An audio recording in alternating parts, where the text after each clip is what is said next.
Okay, we want to perform polynomial long division. This is problem type 3, and this is a little more complex than the previous two in two different ways. The first is that we're missing a term here. We do not have an x squared term. And the second is that we have a quadratic divisor. The quadratic divisor isn't really a problem, but the missing term is, if we have the number 3051, or let's have the number 3057 since that's what I started to write. We can't just leave the 0 out because we don't have any hundreds, right? That would mess up our placeholder system. And the same thing happens here when we perform division. We need a placeholder. So we're going to add a 0x squared. And so we have negative 3x cubed plus 0x squared plus 14x plus 10. And that is divided by negative 3x squared plus 3x plus 2. My dog is barking at squirrels. Sorry about that. Then I follow the same process that I had before. Negative 3x cubed over negative 3x squared is just x. And I multiply my entire divisor by that initial term. So negative 3x cubed plus 3x squared plus 2x.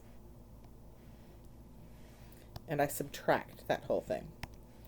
This term goes away. But now I have negative 3x squared.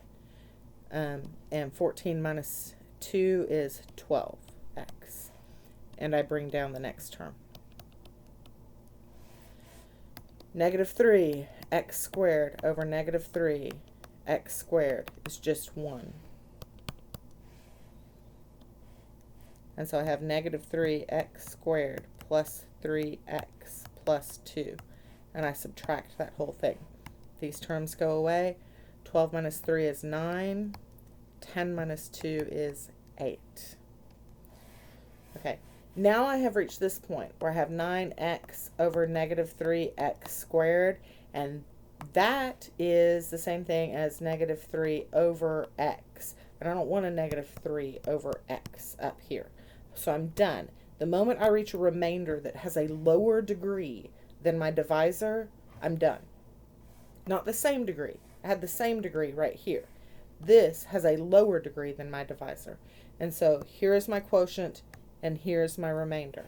And my final answer here in these boxes would be x plus 1, and then plus 9x plus 8. I want to show you another example here that is missing a term in the divisor. So let's imagine we had 3x cubed, I'm just making this up, plus 2x squared plus 4x plus 9 divided by, let's say, x squared plus 2. In this case, I need to add a 0x into there.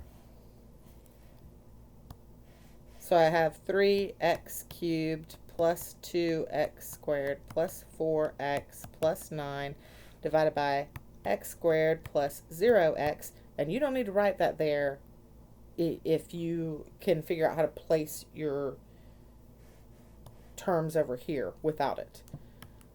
Actually, let me do it without that. X squared plus 2.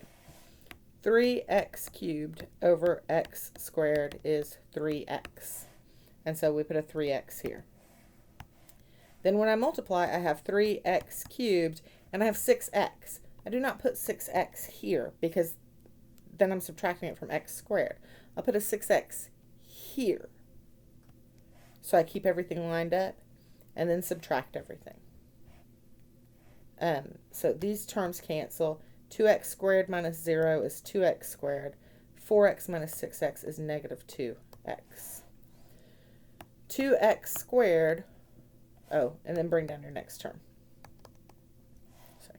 2x squared over x squared is equal to 2. And so I multiply 2x squared plus 4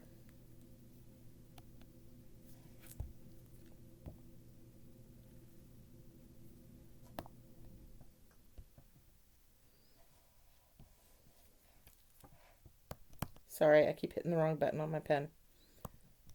Okay, 2x squared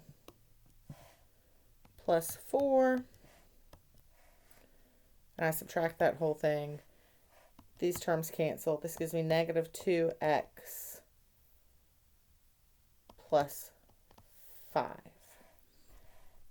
Now, this is negative 2x minus 5. And that's important. So my answer here is that 3x cubed plus 2x squared plus 4x plus 9 all over x squared plus 2 is equal to 3x plus 2 minus 2x minus 5 over x squared plus 2. This is why that knowledge is important. Because remember, this negative right here distributes to this entire numerator.